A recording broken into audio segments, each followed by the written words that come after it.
Dua abad yang lalu di dekat Jatinangor, ada kisah tentang seorang patih dari Parakan Muncang yang nyaris diseret ke Batavia. Alasannya, karena ia dianggap terlalu malas. Sementara di Sumedang, seorang mandor harus menerima hukuman cambuk dengan rotan dan bahkan dijatuhi 5 tahun kerja paksa, hanya karena lalai mengawasi perkebunan milik kolonial. Catatan-catatan semacam ini muncul dalam karya sejarawan Belanda Frederik de Haan dalam bukunya Priangan De Prianger Regensappen onder het Nederlands Bestuur yang terbit pada tahun 1912. Di masa kini pun sering pula kita mendengar pernyataan yang menyebut orang Sunda itu pemalas.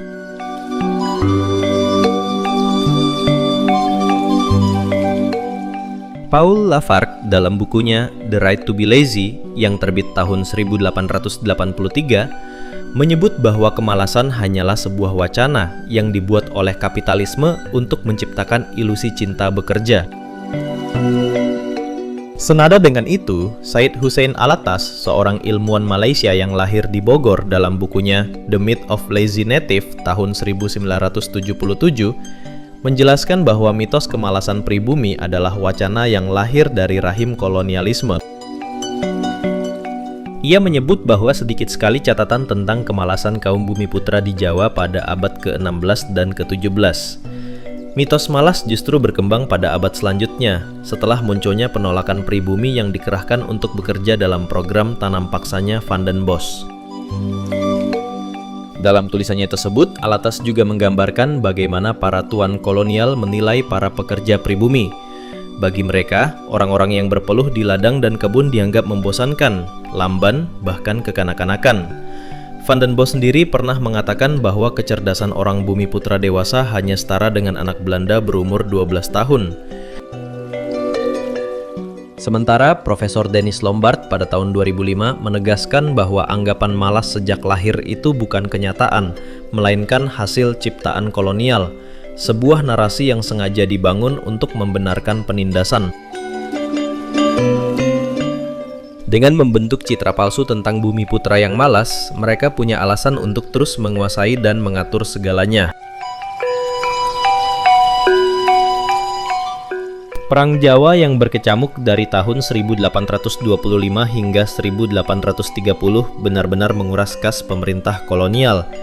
Demi menutup kerugian itu, mereka melahirkan sebuah kebijakan yang kelak dikenal luas dengan nama Kulturstelsel atau sistem tanam paksa.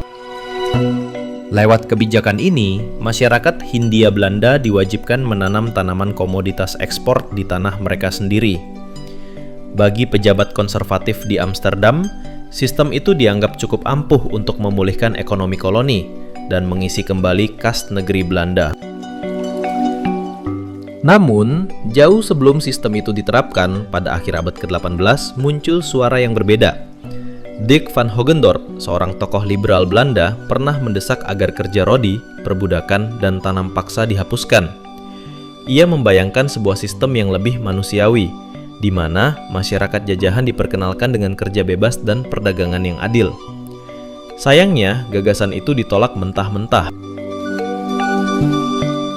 11 tahun kemudian, Gubernur Jenderal Johannes Sieberg justru menulis surat yang terkenal dengan isinya yang merendahkan. Ia menulis, "Orang Jawa terlalu malas dan lamban untuk memperoleh lebih dari yang mereka butuhkan untuk hidup." Dari sanalah stereotip itu kembali diperkuat dan dijadikan alasan untuk menindas. Tak hanya dalam bentuk kerja paksa, kolonial juga berusaha menertibkan waktu. Mereka mengubah sistem penanggalan lokal yang selama ini sakral, di mana pergantian hari yang biasanya dimulai saat beduk maghrib berkumandang, menjadi sistem waktu barat, yang menghitung hari sejak tengah malam. Menurut sejarawan Dennis Lombard dalam Nusa Jawa, perubahan sederhana ini membawa dampak besar.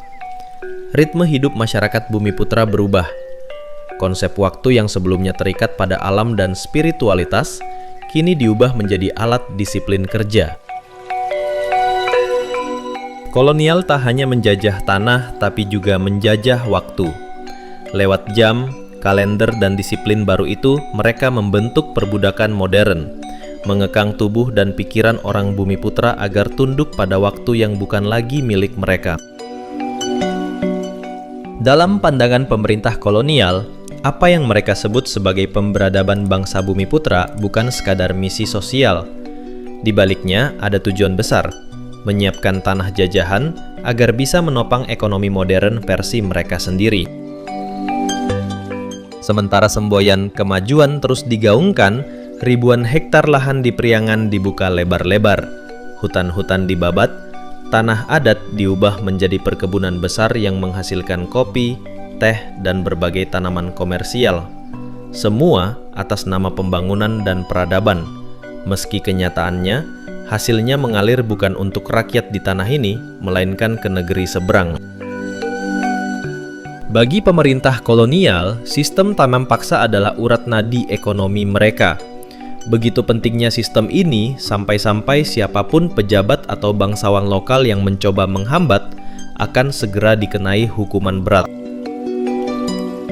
Begitulah cara kolonial menegakkan kekuasaan, dengan dalih mendidik namun sejatinya mengekang. Dalam logika kekuasaan kolonial, siapapun yang menolak atau memperlambat agenda mereka akan langsung dicap sebagai pemalas. Istilah seperti luich, artinya malas, dan eiverlus, seenaknya atau tidak tekun, sering muncul dalam arsip-arsip lama. Kata-kata itu dipakai untuk menstigma para mandor Sunda yang bekerja mengawasi perkebunan-perkebunan VOC di Priangan. Perkebunan yang dipenuhi tanaman nila, lada, dan kopi, hasil bumi yang tak lagi untuk rakyatnya sendiri. Anjuran penanaman yang datang dari Batavia tidak boleh dibantah. Pada tahun 1791, dua orang bangsawan Sunda, disebut sebagai Raden, dibuang ke Pulau Edam di Kepulauan Seribu, hanya karena mereka tidak mengikuti perintah penanaman kopi. Sikap menolak itu kemudian dicap sebagai bentuk kemalasan. Sanksi bagi mereka yang dianggap lalai juga sangat keras. Tahun 1706, seorang mandor Jawa bernama Ombol dibuang ke Pulau Onrus karena disebut malas. Ia dinilai gagal memaksa rakyat di wilayahnya untuk menghasilkan panen sesuai target pemerintah kolonial. Dalam sistem tanam paksa, para Bumiputra dituntut untuk rajin. Setidaknya rajin menurut ukuran penguasa kolonial. Bila hasilnya tak sesuai harapan, maka yang disalahkan adalah para pemimpin lokalnya. Tahun 1747, Bupati Cibalagung dihukum karena dianggap tidak tekun. 4 dekade kemudian, pada 1788, seorang patih Parakan Muncang diancam akan diseret ke Batavia jika masih terus bermain jadi pemalas. Bahkan, kelalaian pun disamakan dengan kemalasan. Pada tahun 1805, seorang mandor di Sumedang dijatuhi hukuman karena tidak mengawasi perkebunan dengan baik. Dan di Karawang, tahun 1800, seorang kepala desa dirantai kakinya bersama beberapa warganya, semata-mata karena mereka dianggap malas.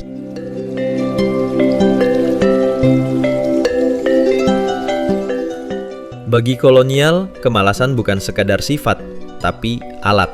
Alat untuk menghakimi, menekan, dan menjustifikasi kekuasaan mereka atas rakyat yang tanahnya dirampas dan tenaganya diperas. Catatan-catatan hukuman itu menjadi akar dari stigma yang terus hidup hingga kini. Stigma tentang orang Sunda atau orang Jawa yang disebut pemalas. Namun di balik cap itu ada fungsi yang lebih dalam. Bagi ideologi kolonial, malas bukan sekedar sifat, tapi alat politik. Sebuah dalih untuk menghukum siapapun yang dianggap tak patuh, tak menguntungkan, atau menghambat rencana besar mereka. Tidak memenuhi target panen, menolak perintah penanaman, atau sekedar tidak menunjukkan ketekunan seperti yang mereka inginkan, semuanya diberi label yang sama, malas. Dan dari sana, kemalasan dijadikan dosa sosial bagi setiap bentuk penolakan terhadap kolonialisme. Alih-alih memahami masalah itu sebagai akibat dari sistem yang menindas, pemerintah kolonial justru menilainya sebagai kelemahan moral. Sebuah pandangan yang seragam dan menyederhanakan, bahwa jika rakyat menderita, maka itu karena mereka terlalu pemalas.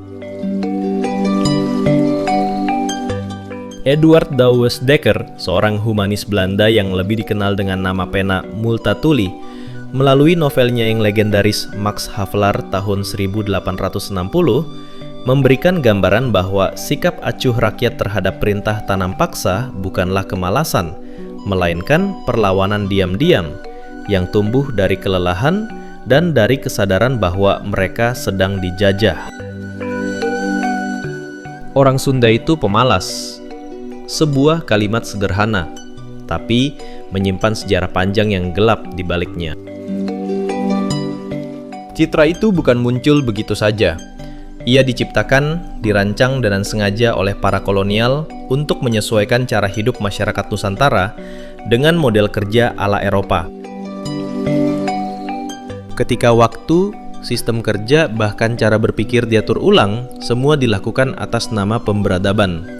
Padahal, di balik misi itu tersembunyi agenda besar, pengerahan tenaga, kerja paksa, dan pengendalian hidup rakyat Bumi Putra. Catatan-catatan yang berasal dari priangan tentang kemalasan orang Sunda menjadi akar dari stigma rasial yang masih tersisa hingga hari ini. Padahal, tak ada satupun sifat manusia yang ditentukan oleh etnis atau ras. Narasi Sunda pemalas hanyalah alat kolonial, cara halus untuk menanamkan ilusi bahwa kerja tanpa henti adalah bentuk cinta terhadap kemajuan, bahwa tunduk pada perintah adalah tanda beradab. Padahal, semua itu hanyalah kedok untuk memperkuat ideologi penjajahan. Bagi mereka yang masih percaya bahwa kemalasan itu bawaan orang Sunda atau Jawa, sebenarnya mereka sedang mengulang pandangan yang sama dengan para kolonial dulu. Sebuah pandangan yang lahir dari kesombongan dan kurangnya empati. Karena hanya orang yang tak memahami luka sejarah yang bisa menuduh bangsanya sendiri dengan pandangan serendah itu. Dan jika kita menengok kembali sejarah, siapa sebenarnya yang lebih malas? Mereka yang bekerja siang malam di tanahnya sendiri, atau para tuan-tuan Belanda yang mengeruk hasil bumi tanpa berkeringat sedikit pun? Sejarah kita telah membuktikan bahwa sesungguhnya para tuan-tuan Belanda ini tidak lain adalah segerombolan pemalas yang melakukan segala cara agar cepat kaya.